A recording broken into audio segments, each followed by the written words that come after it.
সমাবেত সকল সাধুগুরু বৈষ্ণব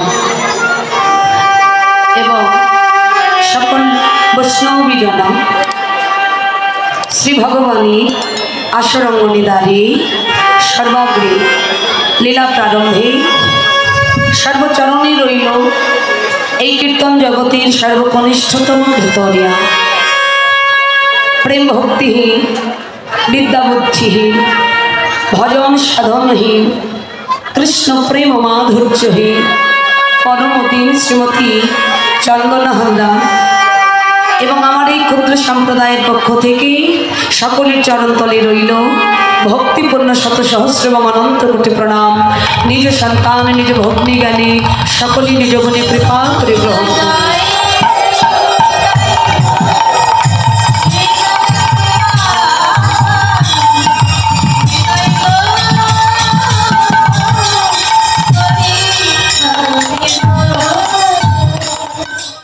স্মরণীয় বিষয়বস্তু ইতিপূর্বে আপনারা সাধন করলেন শ্রী ভগবানের একটি মাধুর্য মণ্ডিত লীলারস মাধুরী, যে লীলাটির নাম ছিল বাবা ভগবান শ্রীকৃষ্ণের রূপানুরাগ লীলা, মানে নবদ্বীপী গৌর আর বৃন্দাবনী ভগবান কৃষ্ণচন্দ্র গৌর গোবিন্দের রূপের বর্ণনা।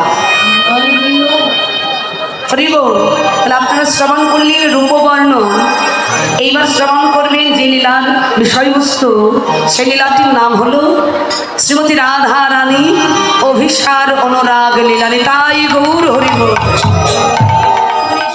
অভিসার কাকে বলে? মায়েরা কষ্ট করে এসেছেন, কিন্তু এখন বাজে প্রায় 10টার মতো, 9টা 10টা, তাই না?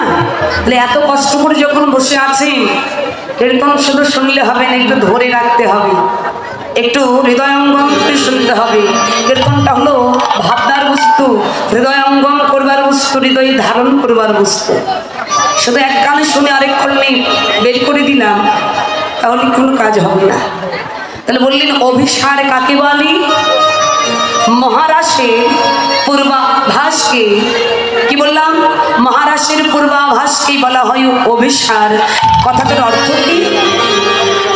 অন্তিম সাজে, শেষ সাজে সজ্জিত হয়ে ভগবানের কাছে প্রবেশ করা, গমন করাটাই হলো অভিসার অনুরাগ। আজকে লীলা শুধু শ্রবণ করবেন না, জেনে যান জীবনে কোন সাজ সাজলে ভগবানের কাছে যাওয়া যায়। এই সাজে সাজলে কি ভগবানের কাছে যাওয়া যাবে? চলুন লীলার মধ্যে প্রবিষ্ট হয়ে আমরা লীলার কথা জানবো। পরিবেশন করতে গিয়ে অনেক রস বিচ্যুতি হয়ে যেতে পারে, ভুল ত্রুটি হতে পারে। সকল চরণে আমি ক্ষমা প্রার্থনা করছি। সকলে মার্জনা করবেন এবং আশীর্বাদ করবেন।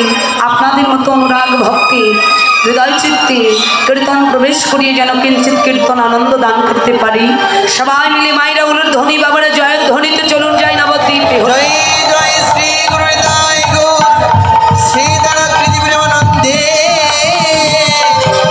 হানি তাই গৌর হরি হরি হরি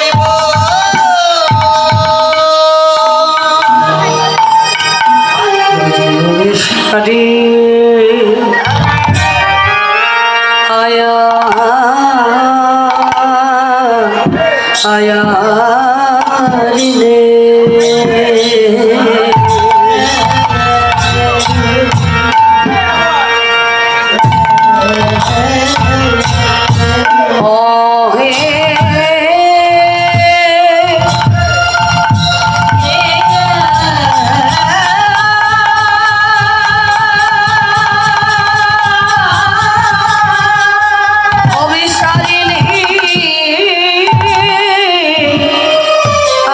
অভিসার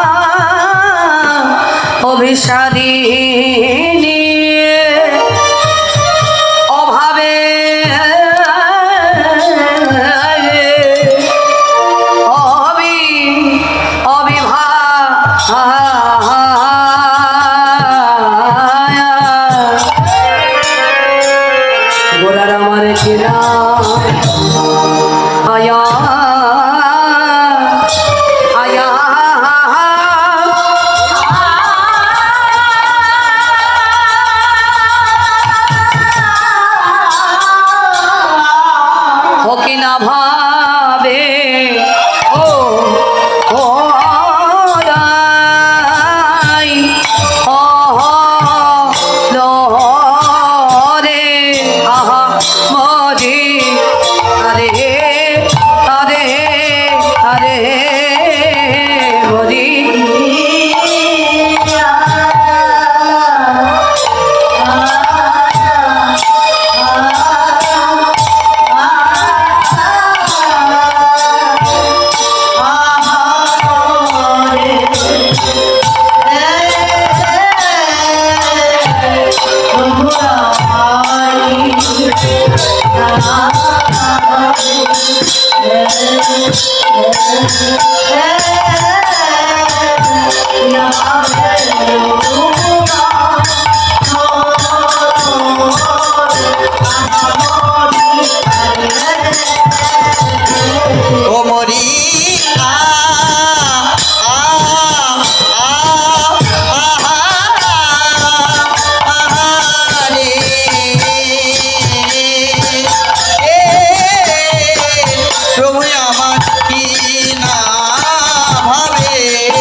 ভাবে বিভা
ভাবে বিভা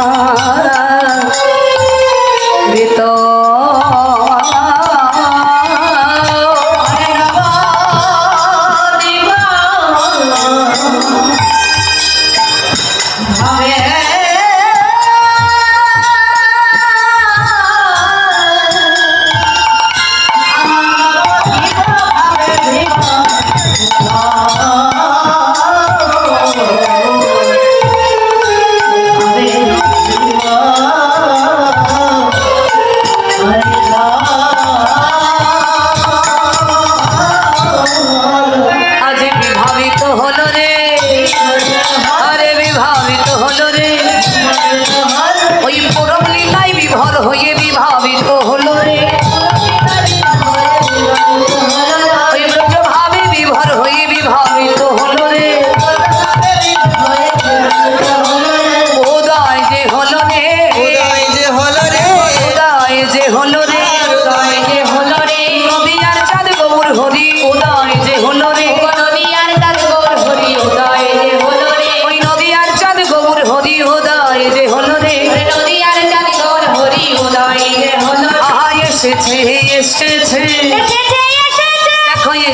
এসেছে এসেছে এসেছে বাঁকা কালো শাখা এসেছে ব্রজের বাঁকা কালো শাখা এসেছে এসেছে বংশ বংশের হংসকারী এসেছে এসেছে বংশ বংশ বংশধারী এসেছে এসেছে হরি নাম এনেছে আবার হরি নাম এনেছে এই জগৎকে তার আবার লাগি হরি নাম এনেছে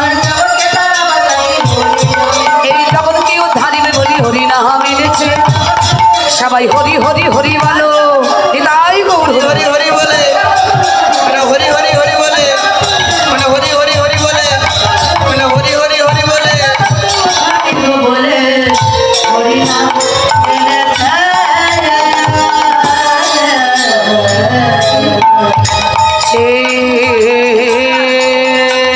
তো দর্পণ মার জন্ম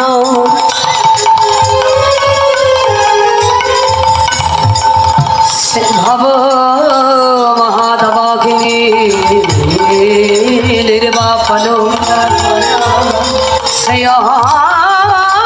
কৈরাব চন্দ্রিকা বিতরণ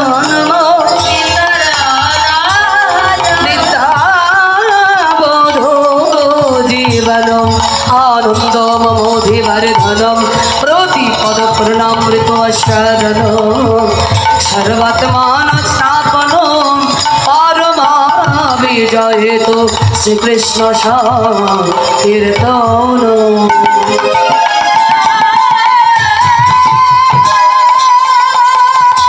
সাউন্ডগুলো কোথায় দাদা এই সাউন্ডটা বোঝা যাচ্ছে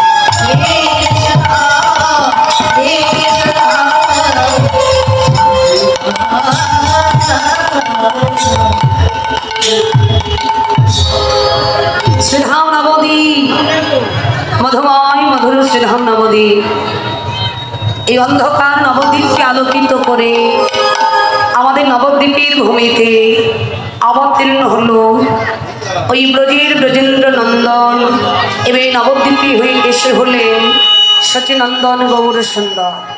সচিনন্দন হলেন তিনি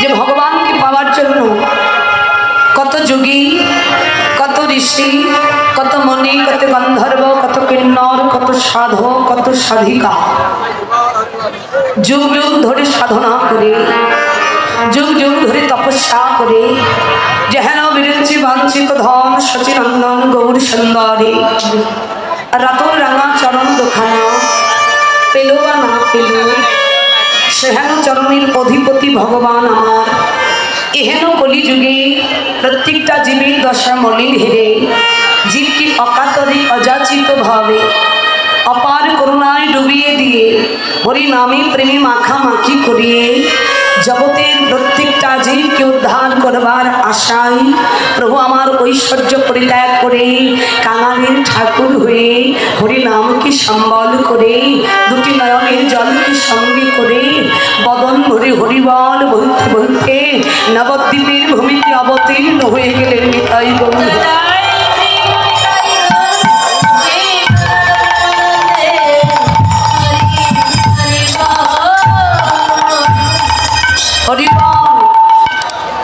এই সেই কলিযুগ বাবা নাচিয়া গাহিয়া জি নরকে যাইবে কিন্তু নরকে কেন যাব ভগবান তো নিজেই পথ দেখিয়ে দিয়ে যাচ্ছে মহাপ্রভু যিনি আমাদের ভগবান সর্ব ঐশ্বর্যপূর্ণ ভগবান আজকে মা ধৈর্য গ্রহণ করেই ভক্ত ভাব অঙ্গীকার করে দেখিয়ে দিল হে জি তোমরা আর কাউকে দেখে নয় আমাকে দেখে না তোমরা আর কাউকে দেখে নয় তোমরা আমাকে দেখে শিখে নাও এই জগতে কলিজীবীর একমাত্র উদ্ধার কিসে হবে আমি নিজে আচরণ করে তোমাদেরকে শিখিয়ে দিয়ে গেলাম।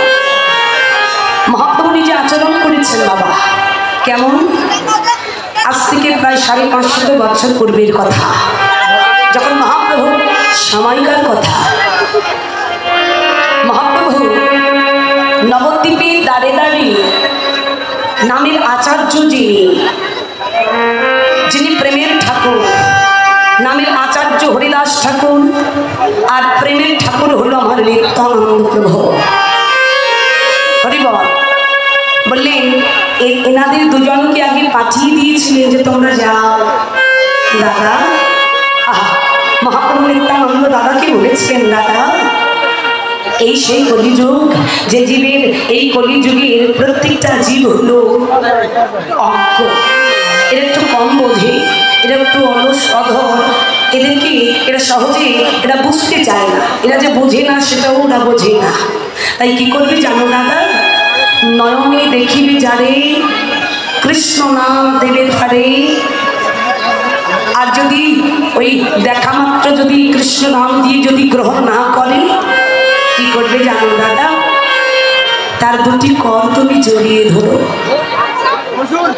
কর জড়িয়ে ধরেও যদি হরি নাম না নেই, কি করবে জানো দাদা, তুমি তাকে প্রেমের আলিঙ্গন কেউ যদি জীব হরি নাম না করে, তুমি কি করবে জানো দাদা, প্রেমের আলিঙ্গনেও যদি কাজ না হয়, তাহলে অভিমান করো না, তুমি অভিমান শূন্য হয়ে একবার সেই জীবের চরণ তলে লুটিয়ে পড়ে একবার তাকে হরিবল বলাই, হরিবল,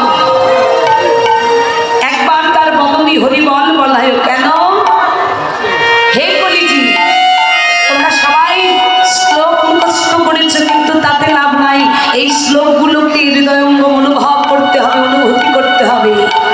কি না মহাপ্রভু জানিয়ে দিয়েছিলেন, হরের নাম হরের নাম হরের নাম কেবল বলো নাস্তিব্য নাস্তিব্য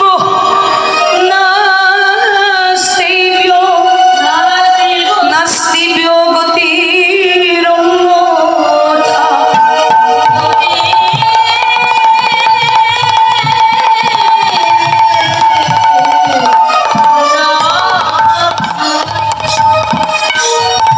হে কলিজীব, এই কলিতে তোমাদের হরিনাম ছাড়া জীবের আর কোনো গতি নাই, গতি নাই, গতি নাই। যত দল কীর্তনিয়ার আসরে ওঠে, সবাই একটা মন কথাই বলে যাচ্ছে, যে তোমরা হরিনাম করো, হরিনাম ছাড়া গতি নাই, গতি নাই। শুনছি কিন্তু ধরে রাখছি কয়জন, হরিবল। দেখো মা বাবারা, এই আমাদের জন্য মহাপ্রভু পথের বাহির হয়ে প্রত্যেক দিন হরিনাম করতে। মহাপ্রভু হরিনামের ধরনটা কেমন ছিল জানি, ওই বদন দিয়ে হরিবল বলতো, নয়ন দিয়ে হরিনামের বাড়ি বরিশাল হয়ে যেত। কারো যদি নয়নে জল থাকে বাবা, সামনে যদি কোনো ব্যক্তি সে দাঁড়ায়, তাকে ভালো করে দেখা যায় কি? চোখের জলের জন্য ভালো করে দেখা যায় না, মুছে দেখা যায়। ভাই ভোল্টেজ কম, 160 ভোল্টেজে কি আর ব্যালেন্স করা যায় না? ভোল্টেজের কথা বলিনি, মোটা হয়ে গেছে সেটা বলেছে, চিকন করতে হবে একটু। চিকন কথা করা তো লাগবে, হাই নয়েজ টানতেছে, দেখতেছেন না? ভোল্টেজ নাই, ভোল্টেজ না থাকলে হাই আসবে কোথায় কি?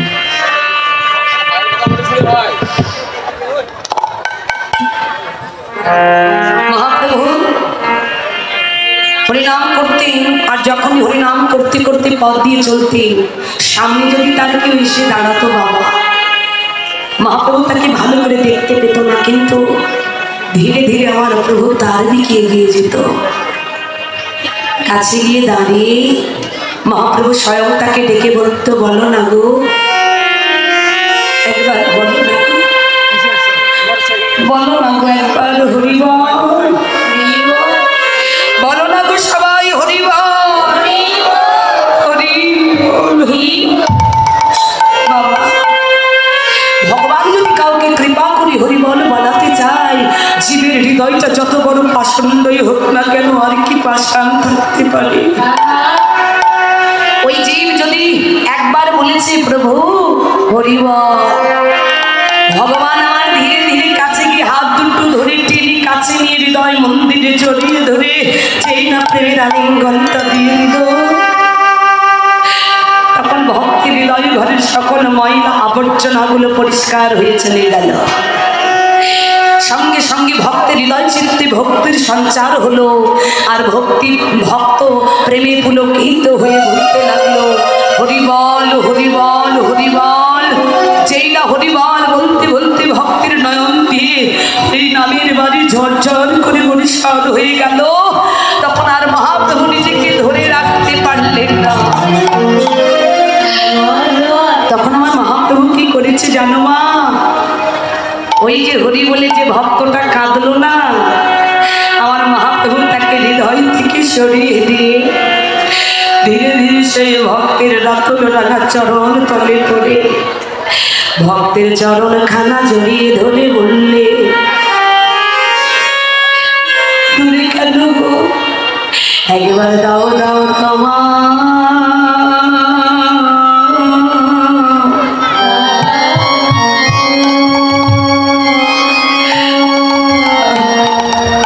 তোমার চরণে। বন্ধ হয়ে গেছে তো। তোমার চরণের ধুলো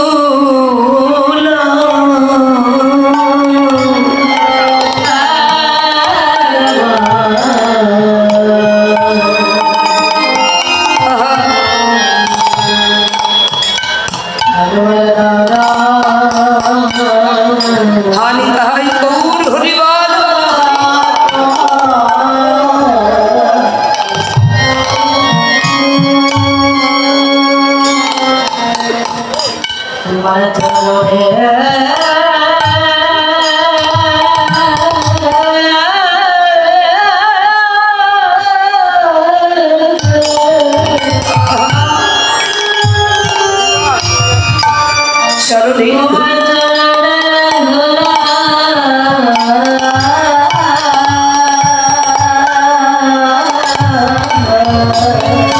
প্রভু বলি ধুলো পাবার লাগি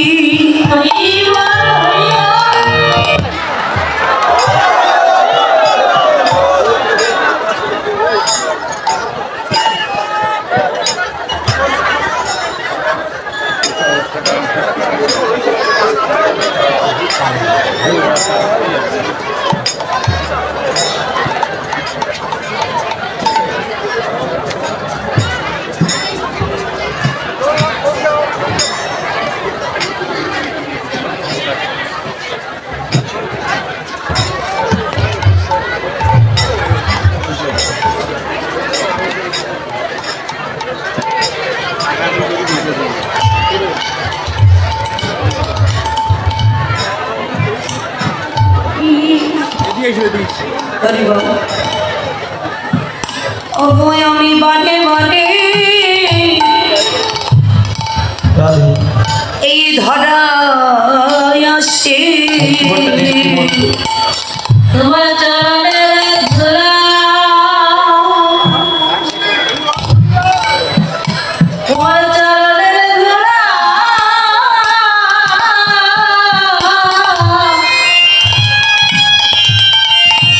আরে বাবা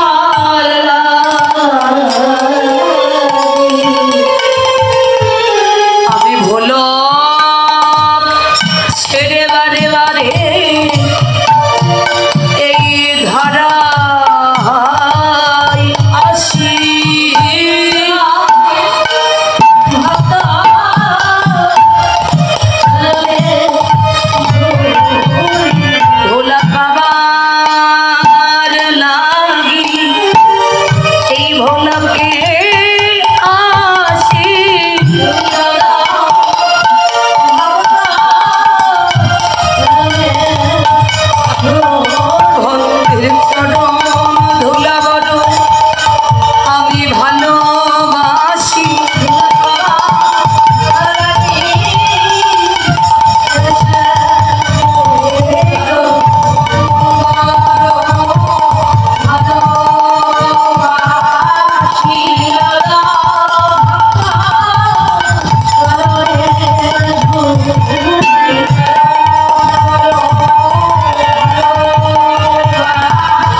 জনিতাই হরিবল একটা সিস্টেমের উপরে রেখে দিন দাদা, বারবার হাত দেওয়ার দরকার নেই। নয়েজটা টানছে বুঝতে পারছি। ভোল হরিবল জনিতাই হরে কৃষ্ণ। তাহলে মা আমাদের জন্য ভগবান নিজেও কাঁদলেন, শুধু কাঁদলেন না, যে কান্নাটা কাঁদলে আমরা ভগবান চরণটা পাবো সেই কান্নাটাও আমাদেরকে শিখিয়ে দিয়ে গেলে। আজকে সময় ভগবান দিয়েছে, দেখবেন সংসারে কর্ম করতে করতে আমরা ভুলে যাই ভগবানের সেবার কথা। সংসারে এত কাজ যে গোপালকে 3 বেলা খেতে দেওয়া তো দূরে থাকলো, 2 বেলাও কেন 1 বেলাটাও হয় না, এত কর্মব্যস্ততা। মহাজন বললেন সোনারে মন, যে তোমার আপন তাকে তুমি পর করে দিয়ে ওই পরগুলোকে আপন করেছো তো। এই অনিত্য সংসারে যাদের জন্য কর্মব্যস্ততায় নিজেকে ডুবিয়ে রেখেছো, আজকে তোমার এই ভ্রম ঘুচবে না, কিন্তু যেদিন দেখবে তোমার পাশে আর আপন বলতে কেউ থাকবে না, গৌর বিনে, সেই দিন তুমি ভাববে জগতে আমি কাদের জন্য কি করে গেছি। মায়েরা বুঝতে পারছেন কথাগুলো?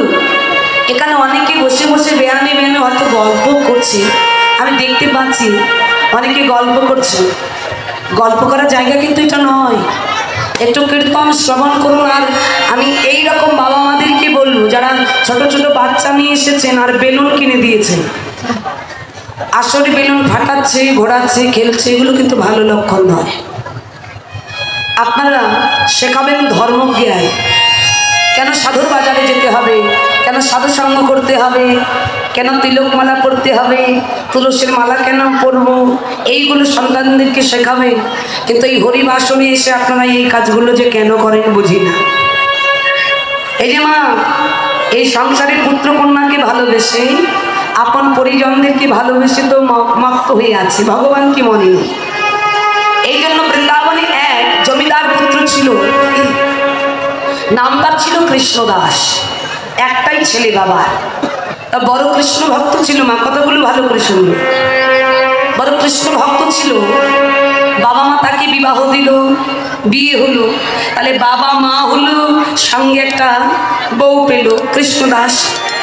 এবার দেখো, বৃন্দাবন থেকে এক সাধু বাবা তাদের পাড়াতে, অন্য পাড়ায়, তাদের গ্রামে অন্য পাড়ায় এক বাড়িতে এসেছেন, আর সেখানে ভাগবতের আয়োজন। কৃষ্ণদাস সেটা লোকের মুখে শুনে চিন্তা করলে, যাক একটু অনেকদিন পর সাধু সঙ্গ হবে। হরিবল, যারা সাধু হয় ওই সাধু সঙ্গের কথা শুনলে তারা ঠিক থাকতে পারে। এখন সাধু সঙ্গ করবে বলে ওই পাড়াতে গিয়েছেন। সাধুর সঙ্গে যখন ওই পাঠে ভাগবত পাঠক পাঠ করছে, হ্যাঁ, পাঠ শেষ হলো, সবাই চলে যাচ্ছে, হঠাৎ করে সাধু বাবা বলছে, কৃষ্ণদাস একটু দাঁড়াও বাবা। হরিবল, তখন সাধু বাবা ডেকে নিল, ডেকে নিয়ে বলছে, বাবা আমার নাম যে কৃষ্ণদাস, আপনি কি করে জানলেন বাবা? বলছে, দেখো ভক্তের নয়ন দেখলে যাই গেছে না, সে ভক্ত কি অভক্ত সেটা নয়ন দেখলে জানা যায়, চেনা যায়।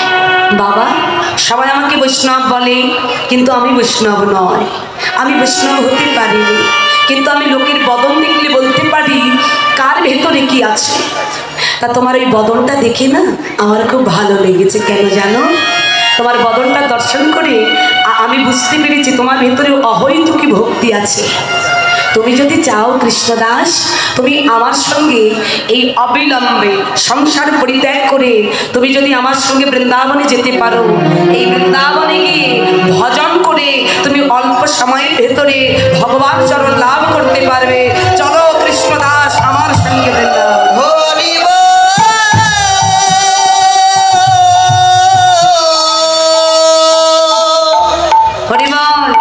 সাধু বাবা যেই বলেছি বাবা যে কৃষ্ণদাস তুমি আমার সঙ্গে বৃন্দাবনে চলো, সংসারকে পরিত্যাগ করে তুমি অল্প সময় ভজনেই ভগবানকে পেয়ে যাবে। তোমার সেই অহৈতুকী ভক্তি আছে। কথাটা শোনা মাত্রই কৃষ্ণদাস হেসে ফেললেন। বাবা, সাধু বাবা আপনি যা বলেছেন না, তা কি করে সম্ভব বলুন? হরি বল। মায়েরা মন দিয়ে শুনবেন। কৃষ্ণদাস হেসে বলছে, সাধু বাবা কি করে যাব আপনার সঙ্গে বলুন তো? ঘরে আমার মা আছে, বাবা আছে, আমার স্ত্রী আছে, যারা আমাকে কত ভালোবাসে। আমি যদি একটু দেরিতে বাড়ি যাই, জানেন সাধু বাবা, আমার স্ত্রী না খেয়ে আমার জন্য বসে থাকে। আমার যে জন্মদুঃখী মা, আমি যতক্ষণ বাড়ি না ফিরছি ততক্ষণ রাত জেগে বসে থাকে আমার জন্য। আর আমার বাবা ওই ঘুম থেকে বারবার উঠে উঠে দেখে ছেলেটা এলো কিনা। যদি দেরি হয় একটা লাইট নিয়ে আর একটা লাঠি নিয়ে ওই রাস্তায় বেরিয়ে পড়ে, ছেলেটা গেল কোথায়, এত ভালোবাসে আমাকে। তখন ওই সাধু বাবা বলছে, কৃষ্ণদাস তুমি একটা ভক্ত ছেলে হয়ে মিছে মোহ মায়ার এই মিছে স্বার্থের ভালোবাসায় তুমি ডুবে গেছো। তুমি এই ভালোবাসায় মত্ত হয়েছো। এই জগতের ভালোবাসাটা কখনো নিঃস্বার্থের ভালোবাসা নয়। এই ভালোবাসাটা হলো স্বার্থের ভালোবাসা। যতক্ষণ তুমি সংসারকে দিতে পারবে ততক্ষণ সংসার তোমায় ভালোবাসবে। যখন আর দিতে পারবে না তখন আর তোমায় কেউ ভালোবাসবে না। যদি আমার কথাটা বিশ্বাস না হয়, তুমি একটা কাজ করো, জীবনে একবার বেঁচে থেকে একবার মরে দেখো। সাধু বাবা, বেঁচে থেকে আবার মরা যায় নাকি? বলছি হ্যাঁ মরা যায়। কি করে? তা শোনো, তোমাকে আমি আড়াই কলির একটা মন্ত্র শিখিয়ে দেবো। ওই মন্ত্রটা জপ করে তুমি ঘরে গিয়ে ঘুমিয়ে পড়বে। যখন তুমি মন্ত্রটা জপ করে ঘুমিয়ে পড়বে, তোমাকে উপর থেকে দেখলে মনে হবে তোমার নিঃশ্বাস প্রশ্বাস বন্ধ হয়ে গেছে, তুমি মরে গেছো মনে হবে, কিন্তু তুমি মরবে না। তুমি এই বাইরে কি কি হবে সব শুনতে পারবে, শুধু তুমি দেখতে পাবে না আর কিছু বলতে পারবে না। এখন কৃষ্ণদাস চিন্তা করছে, না আমার মা বাবা আমার স্ত্রী এরা তো আমি কত ভালোবাসি, কত ভালোবাসি। তো দেখি বাবা যখন বলছে সাধু বাবাতে একবার পরীক্ষা করেই দেখি এদের ভালোবাসাটা। আমি জানি এরা আমাকে অনেক ভালোবাসে, তাও একবার পরীক্ষা করে দেখি এদের ভালোবাসাটা কাছ থেকে আরেকবার আমি পরীক্ষা করে দেখি। এই যে ভালোবাসার মানুষগুলো বসে আছেন সবাই একসঙ্গে, ভালোবাসাটা কেমন হয় একটু জেনে যা। কৃষ্ণদাস ঘরে ফিরে এসে ওই আড়াই কলির মন্ত্রটা জপ করে ঘুমিয়ে পড়লে। কৃষ্ণদাস ঘুমিয়ে পড়লেন, অচৈতন্য হলেন। অনেকক্ষণ হলো কৃষ্ণদাস ঘুমিয়েছে, তার স্ত্রী চিন্তা করছে মানুষটা তো কোনোদিন এই সময় ঘুমায় না, কি ব্যাপার একবার ডাকবো। কাছে গিয়ে ডাকলেন, কি গো তুমি তো এখন ঘুমাও না, তাই এই সময় অসময় তুমি ঘুমিয়ে পড়লে কেন? ওঠো, কত কাজ আছে। কোনো সারা শব্দ নেই বাবা। অনেকবার ডাকলে চিন্তা করলেন কিছু হলো না তো। কাছে গেলেন তার স্ত্রী, কাছে গিয়ে ডাকছে, কি গো ঘুমিয়েছো, ওঠো, কত কাজ পড়ে আছে, ঠাকুর সেবা করবে না, দুপুরে ভগবানকে ভোগ লাগাবে না। কোনো শব্দ নাই। এবার একটু ভয় হলো, কিছু হলো না তো। এই বলে ছুটে গিয়ে কাছে গিয়ে গায়ে হাত দিয়ে বলছে, কি গো। যেই না কি গো বলে হাত দিয়েছে, দেহটা শিথিল হয়ে পড়ে গেল, ওই ধুলে পড়ে গেল ওই শয্যার পরে। যখন পড়ে গেল দেখলেন যে শিথিল হয়ে গেছে, মানে অবস্থা ভালো নয়। এবার ওই হাত দিয়ে নারী নিঃশ্বাসটা পরীক্ষা করছে যে নিঃশ্বাস আছে কি না। যেই না নিঃশ্বাস পরীক্ষা করলেন, দেখলেন নিঃশ্বাস বন্ধ হয়ে গেছে। চিৎকার করে কেঁদে উঠলেন, স্বামী স্বামী তোমার কি হলো? ভালো করে শুনবেন কিন্তু বাবা, ভালোবাসাটা কি জিনিস আর আমরা কোন ভালোবাসায় ডুবেছি। যেই না একবার চিৎকার করে ডেকে উঠলো স্বামী, বললে ওই এক ডাকে পাড়ার যত প্রতিবেশী ছিল সবাই ছুটতে ছুটতে এলো। কি হয়েছে গো? এসে দেখলেন যে আমাদের পাড়ার ছেলেটা কৃষ্ণদাস মরে গেছে। প্রতিবেশীগণ সমালোচনা করছেন, হাই হাই রে, আমাদের এই নয়নের মণি ছিল ছেলেটা, লাখে একবার ছেলে বড় সাধনা করলে পাওয়া যায়। ছেলেটা আমাদের হৃদয় স্পন্দন ছিল গো, নয়নের মণি ছিল, আমাদের বড্ড ভালোবাসার ছেলে ছিল। এমন ছেলে বুঝি জগতে আর পাবো না। এবার স্ত্রী কাঁদছেন, মা কাঁদছেন, হাই হাই করছেন। হ্যাঁ, কাঁদতে কাঁদতে বাবা দেখবেন যদি কেউ মারা যায় আমরা চেষ্টা করি তাড়াতাড়ি তাকে শ্মশানে নিয়ে যাওয়ার জন্য। এখন যেই না শ্মশানে নিয়ে যাওয়ার জন্য পাড়া প্রতিবেশীগণ তুলতে যাবে ওই কৃষ্ণদাসকে, তখন ওই যে সেই সাধু বাবা ছুটতে ছুটতে এসে দাঁড়িয়েছেন। হ্যাঁ গো, তোমরা এত ভিড় করেছো কেন? এখানে কি কিছু হয়েছে? একজন বলে উঠলেন, বাবা আমাদের পাড়ার কৃষ্ণদাস বলে একটা ছেলে ছিল, ছেলেটা কি যে হয়েছে হঠাৎ করে মরে পড়ে আছে। তখন ওই সাধু বাবা ছলনা করে বলছে, দাঁড়াও গো, দাঁড়াও দাঁড়াও দাঁড়াও, আচ্ছা তোমরা কি নিশ্চিত হয়েছো যে ছেলেটা মরে গেছে? আমি একবার পরীক্ষা করে দেখি, আমি নারী দেখতে জানি।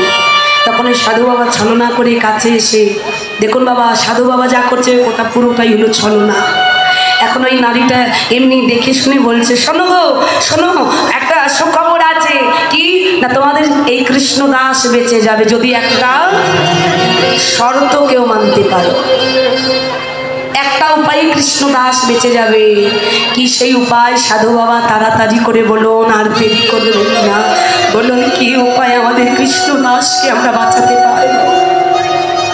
সাধু বাবা বললেন, যদি কেউ নিজের প্রাণের বিনিময়ে প্রাণ দিয়ে নিজের প্রাণটা উৎসর্গ করে কৃষ্ণদাসকে দিতে পারো, তাহলে কৃষ্ণদাসকে প্রাণের বিনিময়ে প্রাণ দিয়ে বাঁচিয়ে তোলা যাবে। হরি বল।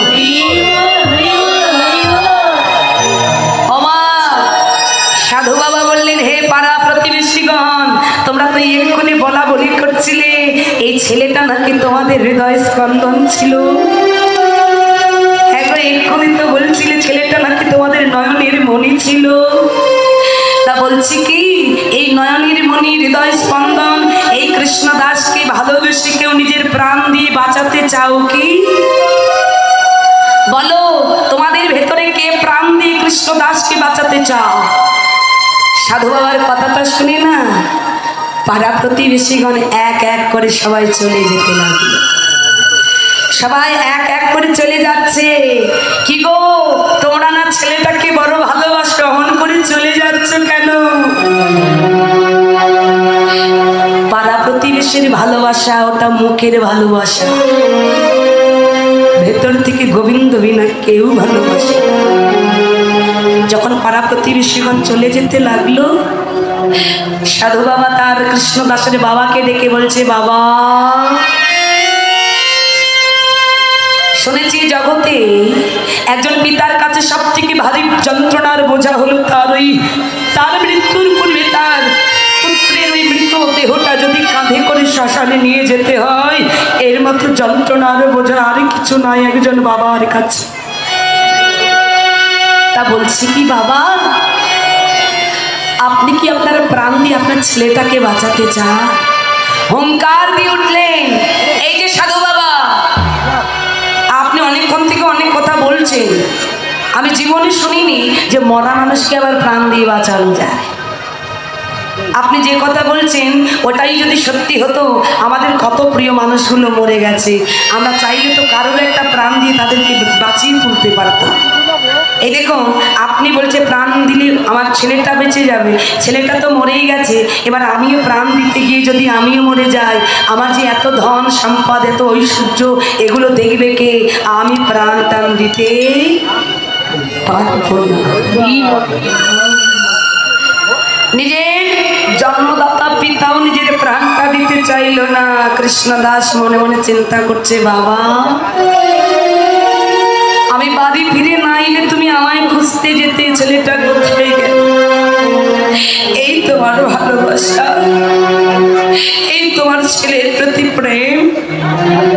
এবার সাধু বাবা চলে গেল মায়ের কাছে, মা তোমার ছেলেটা মরে গেছে, মা তোমার ছেলেটা মরে গেছে, ছেলেটাকে যদি বাঁচাতে চাও প্রাণ দিতে হবে।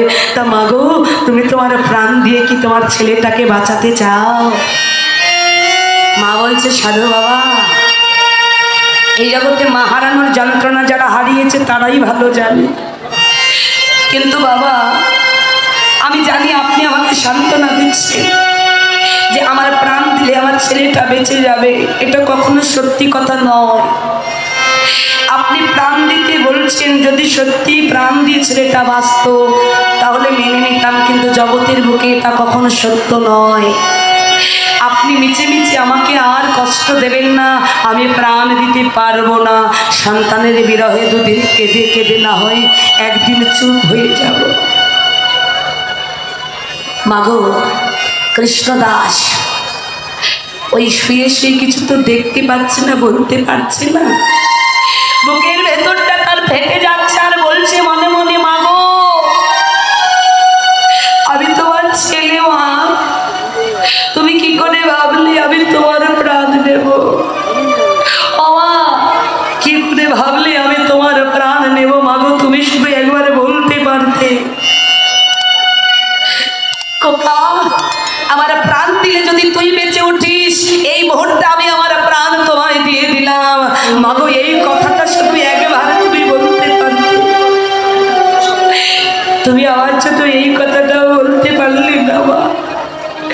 আমি ঘরে না ফিরলে তুমি না খেয়ে আমার জন্য বসে থাকতে। মা রে এই তোর ভালোবাসা মা।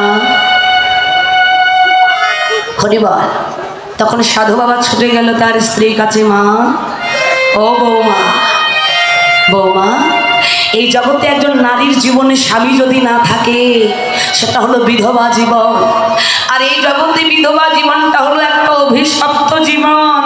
এই অভিশপ্ত জীবন নিয়ে বেঁচে থাকার থেকে নিজের প্রাণটা দিয়ে নিজের স্বামীর জীবন বাঁচানোটা একেবারে সর্বোত্তম কর্ম। বৌমা তুমি কি চাও তোমার প্রাণের বিনিময়ে তোমার স্বামীটাকে বাঁচাতে? এই দেখুন ভালোবাসাটা দেখুন। কৃষ্ণদাসের স্ত্রী বলতে লাগলেন, সাধু বাবা অনেকক্ষণ থেকে আপনি অনেকগুলো কথা বলছেন, আপনাকে কি এখানে ডেকেছে? এখানে কি আপনাকে আমরা কেউ ডেকেছিলাম? এই যে বলছেন প্রাণ দিলে প্রাণের বিনিময়ে আমার স্বামী বেঁচে যাবে। আচ্ছা আপনি আমাকে বলুন না, আমার বাবা হলো আরেক জমিদার, আমার বাবা যিনি তিনি হলেন এক জমিদার। তা আমি জমিদার পুত্রী হয়ে কন্যা হয়ে আমি কেন মিছিমিছি নিজের জীবনটাকে নষ্ট করব? আমার স্বামী কোনো কারণবশত মারা গেছে, তা আমি আমার স্বামীর জন্য আমি কেন মরতে যাব? আমার বাবার যে সম্পদ আছে আমি যুগ যুগ ধরে পায়ের পরে পা তুলে দিয়ে আমি খেতে পারবো, তবু আমার সুখের অভাব হবে না। আমি কেন প্রাণ দিতে যাব? আমি প্রাণ দেব না। কৃষ্ণদাস মনে মনে কাঁদছে আর বলছে, হ্যাঁ গো এই তুমি একদিন আমার হাতটা ধরে বলেছিলে গো, স্বামী বাঁচতে যদি হয় একসাথে বাঁচব, আর মরতে যদি হয় একসাথে মরব। তুমি ছাড়া আমি শূন্য, এই জগতে তুমি ছাড়া আমার আর কেহ নাই। বাইরে থেকে কর্মশ্রী ফিরতে দেরি হলে তুমি আমার জন্য থালাই করে ভাত অন্ন সাজিয়ে নিয়ে বসে থাকতে, আমি না এলে তুমি সেবা করতে না। এই তোমার ভালোবাসা, এই তোমার আমার প্রতি প্রেম। দেখো এখানে শেষ হলো না,